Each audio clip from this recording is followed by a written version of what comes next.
ಇದೀಗ ಗೌರಿ ಲಂಕೇಶ್ ವಿಚಾರವಾಗಿ ಒಂದು ಬ್ರೇಕಿಂಗ್ ನ್ಯೂಸ್ ಬರ್ತಾ ಇದೆ. ದೋಷವಾಯಿತ ಸ್ವಭಾವ ಅನ್ನೊಂದು ವಿಚಾರ ಪತ್ರಕರ್ತೆ ಗೌರಿ ಲಂಕೇಶ್ ಹತ್ಯೆ ಪ್ರಕರಣಕ್ಕೆ ಸಂಬಂಧಪಟ್ಟಂತೆ ಬರ್ತಿರುವಂತಹ ಬ್ರೇಕಿಂಗ್ ನ್ಯೂಸ್ ಇದು.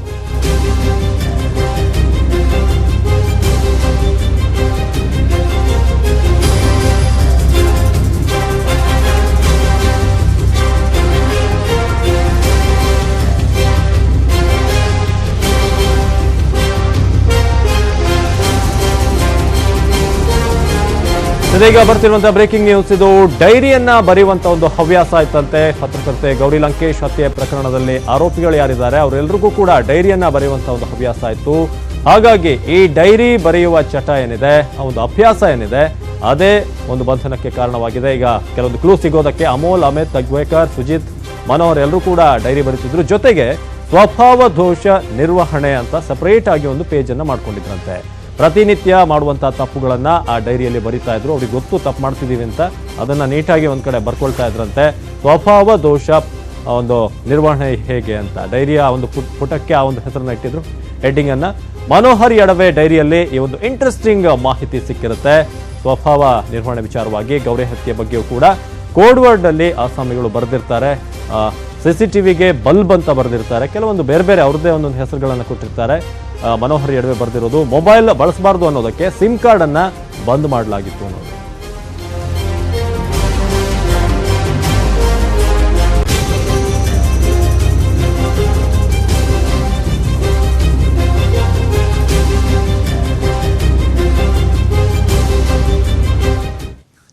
ಗೌರಿ ಲಂಕೇಶ್ ಹತ್ಯೆ ಪ್ರಕರಣನ ದಿನದಿಂದ ದಿನಕ್ಕೆ ಒಂದು ರೀತಿಯಾಗಿ ಇಂಟ್ರೆಸ್ಟಿಂಗ್ ವಿಚಾರಗಳು ಹೊರಬರ್ತಿದೆ. ಈಗ ದಾದಾ ಅನ್ನೋ ಒಂದು ವರ್ಡ್ ಹೊರಬಂದಿದೆ. ದಾದಾ ಅನ್ನೋ ಒಂದು ವಿಚಾರ, ದಾದಾ ಕೈವಾಡ ಇದೆ ಅಂತ.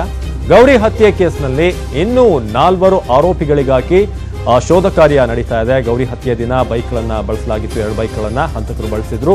ಒಂದು ಬೈಕ್ನ ಹಿಂಬದಿಯಲ್ಲಿ ಶೂಟರ್ ಪರಶುರಾಮ್ ವಾಗ್ಮೋರೆ ಕುಳಿತಿದ್ದ. ಬೈಕ್ ರೈಡರ್ ಹಾಗೂ ಮತ್ತೊಂದು ಬೈಕ್ನ 2 ಹಂತಕರು ಇನ್ನೂ ಕೂಡ ನಿಗೂಢವಾಗಿದ್ದಾರೆ. ಗೌರಿ ಹತ್ಯೆ ಕೇಸ್ನಲ್ಲಿ ಈಗ ದಾದಾ ಎನ್ನುವ ಒಂದು ವರ್ಡ್ ಎಂಟ್ರಿ ಆಗಿದೆ. ಈ ದಾದಾ ಯಾರು? ಆ ದಾದಾನೇ ಈ ಒಂದು ಮರ್ಡರ್ ಅನ್ನ ಮಾಡಿಸಿರ್ಬೋದಾ? ದಾದಾ ಅನ್ನಿಸ್ಕೊಳ್ತಿದ್ದಂತ ಮಾಸ್ಟರ್ ಮೈಂಡ್ ಯಾರು ಅನ್ನೋದು ಈಗ ಪ್ರಶ್ನೆ ಹಾಕಿದೆ. ಗೌರಿ ಹತ್ಯೆ ಕೇಸ್ನಲ್ಲಿ ಇನ್ನು 4 ಆರೋಪಿಗಳಿಗಾಗಿ ಶೋಧ ಕಾರ್ಯ ನಡೀತಾ ಇದೆ. ದಾದಾ ಎನಿಸಿಕೊಳ್ತಿದ್ದಂತ ಮಾಸ್ಟರ್ ಮೈಂಡ್ ಯಾರು? ಆ ದಾದಾ ಈಗ ಪ್ರಶ್ನೆ ಮೂಡ್ತಿರೋದು. SIT ಪೊಲೀಸರಿಂದ ಆ ದಾದಾಗಾಗಿ ಹುಡುಕಾಟ ನಡೀತಾ ಇದೆ. ಏನಾದರೂ ಇಡೀ ಒಂದು ಪ್ರಕರಣದ ಮಾಸ್ಟರ್ ಮೈಂಡ್ ಆತನೇ ಇರಬಹುದಾ? ಹಂತಕರ ಪತ್ತೆ ಹಚ್ಚೋದಕ್ಕೆ 126 ಕಾಯಿನ್ ಬಾಕ್ಸ್ಗಳ ಪರಿಶೀಲನೆ ಆಗಿದೆ. ಇದು ಪ್ರಮುಖವಾದಂತಹ ವಿಚಾರ. ಒಂದು ಕಾಲ್ಗಳನ್ನು ಪರಿಶೀಲನೆ ಮಾಡಿ SIT ಈಗ ತನಿಖೆಯನ್ನ ಮುಂದುವರಿಸ್ತಾ ಇದೆ. ಗೌರಿ ಹತ್ಯೆ ದಿನ 2 ಬೈಕ್ಗಳನ್ನ ಹಂತಕರು ಬಳಸಿರ್ತಾರೆ. ಅದೇ ರೀತಿಯಾಗಿ ಒಂದರಲ್ಲಿ ಪರಶುರಾಮ್ ವಾಗ್ಮೋರೆ ಅವರು ಕೂತಿರ್ತಾರೆ. ಅವರೇ ಒಂದು ಫೈನಲ್ ಆಗಿ ಶೂಟ್ ಮಾಡೋದು. ದಾದಾ ಅನ್ನಿಸ್ಕೊಳ್ತಿದ್ದಂಥ ವ್ಯಕ್ತಿ ಯಾರು ಅನ್ನೋದು ಈಗ ದೊಡ್ಡ ಪ್ರಶ್ನೆ ಆಗಿದೆ. ಈ ದಾದಾನೇ ಈ ಎಲ್ಲ ಒಂದು ಮರ್ಡರ್ಗಳಿಗೆ ಒಂದು ಬ್ಯಾಕ್ ಬೋನ್ ಆಗಿರೋದಾ ಅನ್ನೋದೀಗ ಪ್ರಶ್ನೆ. ಅದೇ ರೀತಿಯಾಗಿ ಸಾಕಷ್ಟು ವಿಚಾರಗಳು ಡೈರಿ ಬಗ್ಗೆ ಕೂಡ ಹೇಳ್ತಿದ್ವಿ. ಡೈರಿ ಬರೀತಿದ್ರು. ಸ್ವಭಾವ ದೋಷ ನಿರ್ವಹಣೆ ಒಂದು ಸೆಪರೇಟ್ ಆಗಿ ಒಂದು ಹೆಡ್ಡಿಂಗ್ ಹಾಕಿ ಒಂದು ಪೇಜ್ ಇತ್ತು. ನಿತ್ಯ ಏನೇನೆಲ್ಲ ಇಂತಹ ಒಂದು ಕೆಲಸಗಳನ್ನು ಮಾಡ್ತಾ ಇದ್ರು ಅದರಲ್ಲಿ ಮೆನ್ಷನ್ ಮಾಡ್ತಿದ್ರು ಅನ್ನೋ ಒಂದು ಇಂಟ್ರೆಸ್ಟಿಂಗ್ ಮಾಹಿತಿ ಈಗ ಸಿಗ್ತಾ ಇದೆ. ಈ ಇಂಟ್ರೆಸ್ಟಿಂಗ್ ವಿಚಾರದ ಬಗ್ಗೆ ಹೆಚ್ಚಿನ ಡೀಟೇಲ್ಸ್ ಅನ್ನ ಕೊಡ್ತಾರೆ ನೇರ ಸಂಪರ್ಕದಲ್ಲಿ ನಮ್ಮ ಪ್ರತಿನಿಧಿ ಗಂಗಾಧರ್. ನಾವೀಗ ನೋಡೋದಾದ್ರೆ ಸಾಕಷ್ಟು ವಿಚಾರಗಳು. ಒಂದು ಡೈರಿ ಬರಿತಾ ಇದ್ರು, ಇನ್ನೊಂದು ಸೆಪರೇಟ್ ಪೇಜ್ ಅನ್ನ ಮಾಡ್ಕೊಂಡಿದ್ರು ಅಂತ. ಸೊ ಇನ್ನೊಂದು ದಾದಾ ಅನ್ನೋದು ಯಾರು? ಈ ದಾದಾ ಏನಾದ್ರೂ ಗೊತ್ತಾಗ್ತಿದ್ಯಾ? ಯಾವ ರೀತಿಯಾಗಿ ಸಾಕ್ತಿದೆ? ಸದ್ಯಕ್ಕೆ ಬಹಳ ಇಂಟ್ರೆಸ್ಟಿಂಗ್ ಫ್ಯಾಕ್ಟ್ಗಳು ಹೊರಬರ್ತಿದಾವೆ ಗೌರಿ ಲಂಕೇಶ್ ವಿಚಾರದಲ್ಲಿ ಅಂತ. ಅವಿನಾಶ್, ಪತ್ರಕರ್ತೆ ಗೌರಿ ಲಂಕೇಶ್ ಹತ್ಯೆ ಪ್ರಕರಣಕ್ಕೆ ಸಂಬಂಧಪಟ್ಟಂತೆ ಯಾವುದೇ ಸುಳಿವು ಇಲ್ಲದೆ ಇನ್ನು ತನಿಖಾ SIT ಅಧಿಕಾರಿಗಳು ಒಂದು ತನಿಖೆಯನ್ನು ಆರಂಭಿಸಿರುವಂತದ್ದು. ಆರಂಭಿಸಿದ್ರು ಅಂದ್ರೆ ಕೇವಲ ಅಸ್ಪಷ್ಟವಾದಂತಹ CCTV ಫುಟೇಜ್ ಅನ್ನ ಆಧಾರವಾಗಿ ಇಟ್ಟುಕೊಂಡು ರೇಖಾಚಿತ್ರಗಳನ್ನ ಒಂದು ರಚನೆ ಮಾಡಿಕೊಂಡು ಆ ಒಂದು ರೇಖಾಚಿತ್ರ ಆಧಾರದ ಮೇಲೆ ತನಿಖೆ ನಡೆಸ್ತಾ ಇದ್ದಂತಹ SIT ಅಧಿಕಾರಿಗಳು ದಿನದಿಂದ ದಿನಕ್ಕೆ ಸಣ್ಣ ಸಣ್ಣ ಸುಳಿವುಗಳನ್ನ ಆಧರಿಸಿ ಅವರು ಇನ್ನೇನು ಇನ್ವೆಸ್ಟಿಗೇಷನ್ ನಡೆಸ್ತಾ ಇರುವಂತದ್ದು. ಮತ್ತೆ ದಿನದಿಂದ ದಿನಕ್ಕೆ ಒಂದು ಇಂಟ್ರೆಸ್ಟಿಂಗ್ ವಿಚಾರಗಳು ಒಂದೊಂದೇ ಒಂದು ಮಾಹಿತಿ ಈಗ ಹೊರಬರ್ತಾ ಇರುವಂತದ್ದು. ಆದ್ರೆ ಏನು ಈ ಗೌರಿ ಲಂಕೇಶ್ ಹತ್ಯೆ ಪ್ರಕರಣಕ್ಕೆ ಸಂಬಂಧಪಟ್ಟಂತೆ ಏನು ಆ ಒಂದು ಆರೋಪದಲ್ಲಿ ಈಗ ಬಂಧಿತ ಆರೋಪಿಗಳಾಗಿರುವಂತಹ ಮೋಹನ್ ಕಾಳೆ, ಅಮಿತ್, ಸುಜಿತ್ ಮತ್ತೆ ಮನೋಹರ ಎಡವೇನೆದ್ರು ಈ ಒಂದು ಆರೋಪಿಗಳು ಆ ಒಂದು ಡೈರಿಯನ್ನ ಬರೆದುಕೊಂಡು ಅಂದ್ರೆ ಪ್ರತಿನಿತ್ಯ ಒಂದು ಡೈರಿಯನ್ನ ಬರಿತಾ ಇದ್ರು. ಆ ಡೈರಿಯಲ್ಲಿ ಸ್ವಭಾವ ದೋಷ ನಿರ್ವಹಣೆ ಎಂಬ ಈ ಒಂದು ಡೈರಿ ಒಂದು ಪೇಜ್ಗೆ ಈ ಒಂದು ಹೆಸರನ್ನ ಅವರು ಇಟ್ಟಿದ್ರು. ಆ ಪೇಜ್ ಅಲ್ಲಿ ತಾವು ದಿನನಿತ್ಯ ಮಾಡ್ತಾ ಇದ್ದಂತ ತಪ್ಪುಗಳ ಬಗ್ಗೆ ಆ ಡೈರಿಯಲ್ಲಿ ಆ ಪೇಜ್ ಅಲ್ಲಿ ಬರಿತಾ ಇದ್ರು ಅನ್ನೋ ಬಗ್ಗೆ ಮಾಹಿತಿ ಲಭ್ಯವಾಗಿರುವಂತದ್ದು. ಅಂದ್ರೆ ಇವರು 4 ಜನ ಒಂದು ಡೈರಿಯನ್ನ ಫಾಲೋ ಮಾಡ್ತಾ ಇದ್ರು. ಈ ಒಂದು ಡೈರಿಗಳ ಪೊಲೀಸರು ಇನ್ವೆಸ್ಟಿಗೇಷನ್ SIT ಅಧಿಕಾರಿಗಳು ಆ ಡೈರಿಗಳನ್ನ ವಶಕ್ಕೆ ತೆಗೆದುಕೊಂಡು ನೋಡುವಂತಹ ಸಂದರ್ಭದಲ್ಲಿ ಅಲ್ಲಿ ಆರೋಪಿ ಮನೋಹರ್ ಎಡವೆ ಏನಿದ್ದಾರೆ ಆತನ ಒಂದು ಡೈರಿಯಲ್ಲಿ ಕೆಲವು ಅಂಶಗಳು ಈಗ ಪತ್ತೆಯಾಗಿರುವಂತದ್ದು. ಅಂದ್ರೆ ಆ ಒಂದು ಮನೋಹರ್ ಎಡವೆ ಡೈರಿಯಲ್ಲಿ ಈತ ಆ ಗೌರಿ ಹತ್ಯೆಗೆ ಸಂಬಂಧಪಟ್ಟಂತೆ ಕೆಲ ಅಂಶಗಳು ಸಹ ಅಲ್ಲಿ ಆತ ಬರೆದಿರ್ತಾನೆ. ನಂತರ ಒಂದು ಕೋಡ್ ವರ್ಡ್ ಗಳನ್ನು ಸಹ ಬಳಸಿರ್ತಾನೆ. ಅಂದ್ರೆ ಮೊಬೈಲ್ ಗಳನ್ನ ಬಳಸಬಾರದು ಅನ್ನೋದಕ್ಕೆ ಸಿಮ್ ಕಾರ್ಡ್ ಬಂದ್ ಅಂತ ಒಂದು ಕೋಡ್ ವರ್ಡ್ ಅನ್ನ ಕೊಟ್ಟಿರ್ತಾರೆ. ಮತ್ತೆ CCTVಗೆ ಬಲ್ಪ್ ಅನ್ನೋದ್ರ ಒಂದು ಕೋಡ್ ವರ್ಡ್ ಅನ್ನ ಆ ಒಂದು ಡೈರಿಯಲ್ಲಿ ಈತ ನಮೂದಿಸಿರೋ ಬಗ್ಗೆ ಈಗ SIT ಅಧಿಕಾರಿಗಳಿಗೆ ಮಾಹಿತಿ ಲಭ್ಯವಾಗಿರುವಂತದ್ದು. ಮತ್ತೊಂದು ಕಡೆ ಈ SIT ಅಧಿಕಾರಿಗಳು ತನಿಖೆ ನಡೆಸುವಂತಹ ಸಂದರ್ಭದಲ್ಲಿ ಇತ್ತೀಚೆಗೆ ದಾದಾ ಅನ್ನೋ ಹೆಸರು ಈಗ ತಳುಕು ಹಾಕೊಂಡಿದೆ. ಆದ್ರೆ ಈ ದಾದಾ ಯಾರು ಅನ್ನೋದು ಈಗ SITಗೆ ತಲೆನೋವಾಗಿ ಪರಿಣಮಿಸಿರುವಂತದ್ದು.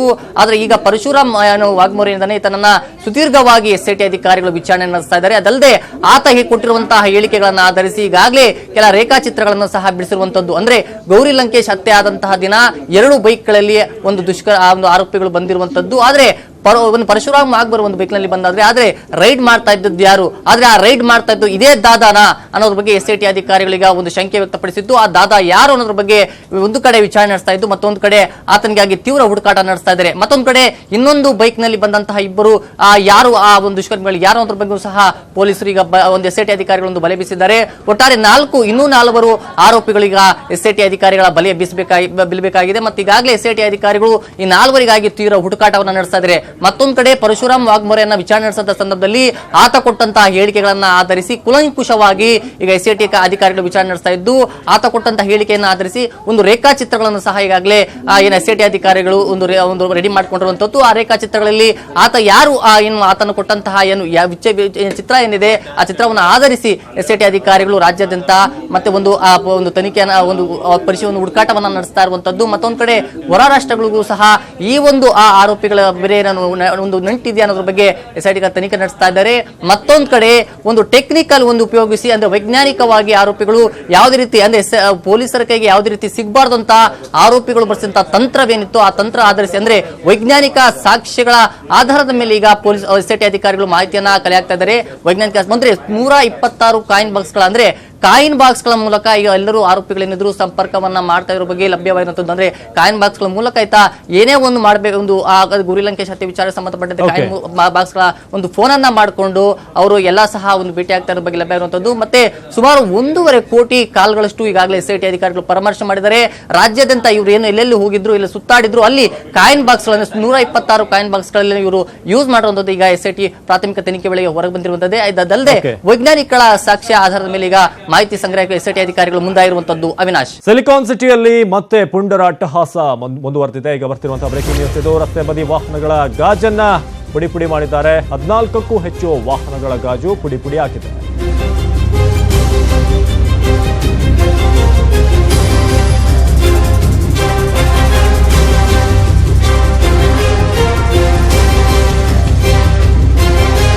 ಬೆಂಗಳೂರಿನಲ್ಲಿ ಇಂಥ ಘಟನೆಗಳನ್ನ ಪದೇ ನಾವು ನೋಡ್ತಾ ಇರ್ತೀವಿ.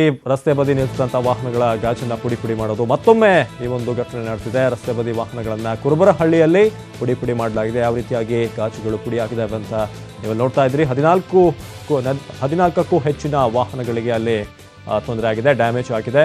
ರಸ್ತೆ ಬದಿ ನಿಲ್ಲಿಸಿದಂತಹ ವಾಹನಗಳ ಮೇಲೆ 14ಕ್ಕೂ ಹೆಚ್ಚು ವಾಹನಗಳ ಮೇಲೆ ಕಿಡಿಗೇಡಿಗಳು ಬಂದು ಗ್ಲಾಸ್ ಅನ್ನ ಪುಡಿ ಮಾಡಿದ್ದಾರೆ.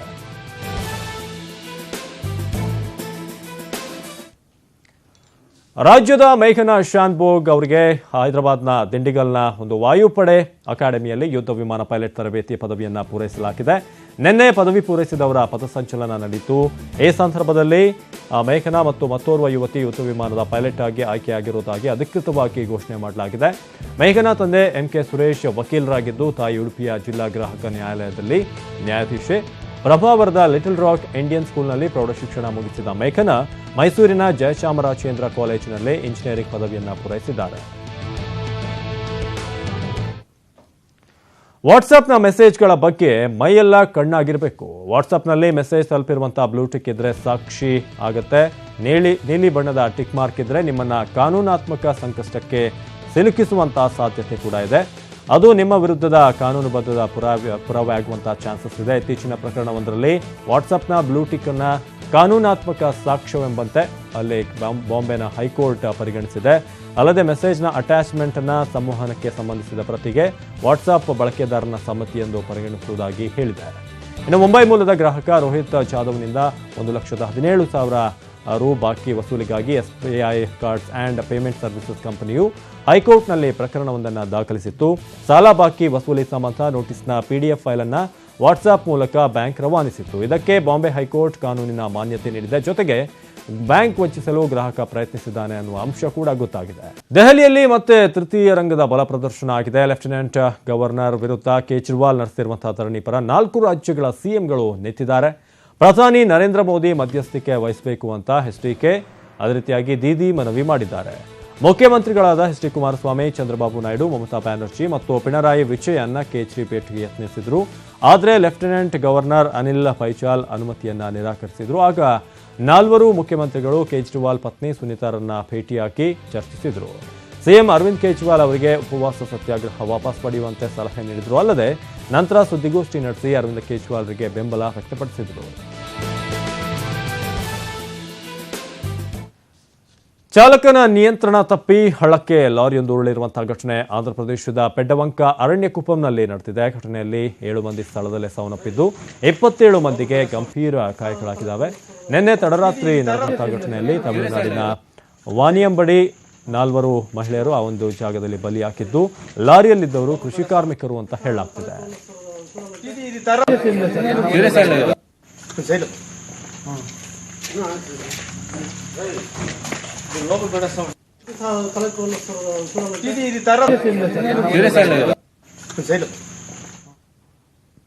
ನಡು ರಸ್ತೆಯಲ್ಲೇ ಮಹಿಳೆಗೆ ಥಳಿಸಿರುವಂತಹ ಚಪ್ಪಲಿಯಿಂದ ಥಳಿಸಿರುವಂತಹ ಘಟನೆ ಬೆಳಗಾವಿ ಜಿಲ್ಲೆಯ ಅಥಣಿ ಪಟ್ಟಣದಲ್ಲಿ ನಡೆದಿದೆ.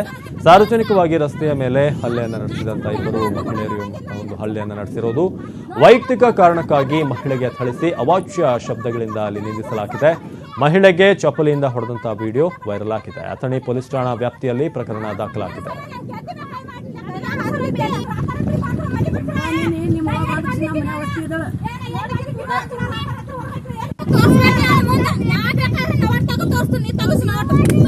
ತೋರ್ಸ